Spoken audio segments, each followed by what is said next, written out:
Hello everyone, this is Padma. Today I am going to explain about pairs of lines from chapter Lines and Angles from class 7th. So let's go to the topic.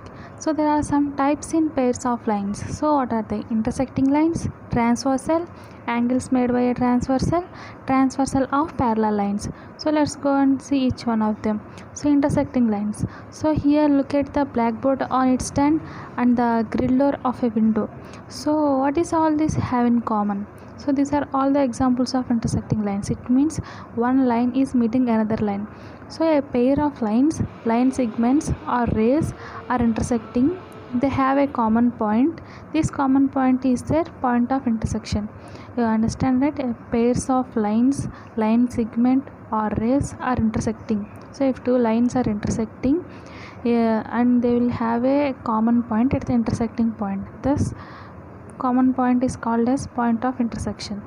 And intersecting lines, two lines L and M intersect. If they have a point in common, this common point O is their point of intersection. So let's see the following figure.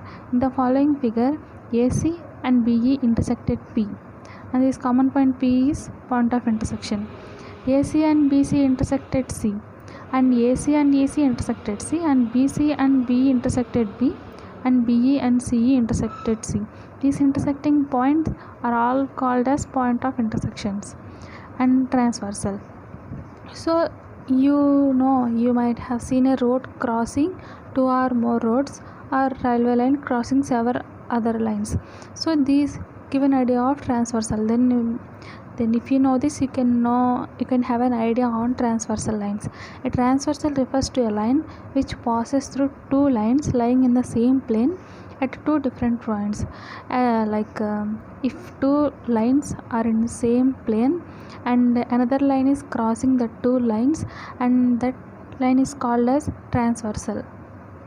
So in the following figure, so if you see first figure, the P is a transversal to the lines L and M. It means L and N are in the same plane and P is crossing the L and M. So this is called as a transversal. So in the next figure, so here P is not a transversal because line L and M are not in the same plane. They are in opposite planes. So this is not a transversal. And angles made by a transversal.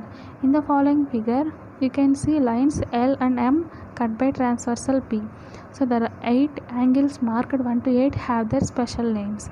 So the line P cuts L and M, so we can see the so many angles are formed from 1 to 8. So let's see each one of them, what are the angles refers to. So here angle 3 and angle 4 and angle 5 and angle 6 are called as interior angles. It means there are present in the inside of a plane. And exterior angles means 1, 2, 7, 8. These are present outside of the plane.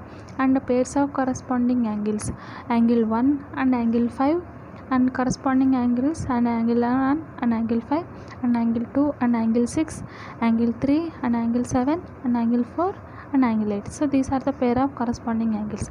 And the pairs of alternate interior angles. Alternate interior angles means here you can see angle 3 and angle 6 and angle 4 and angle 5. So inside the interior angles.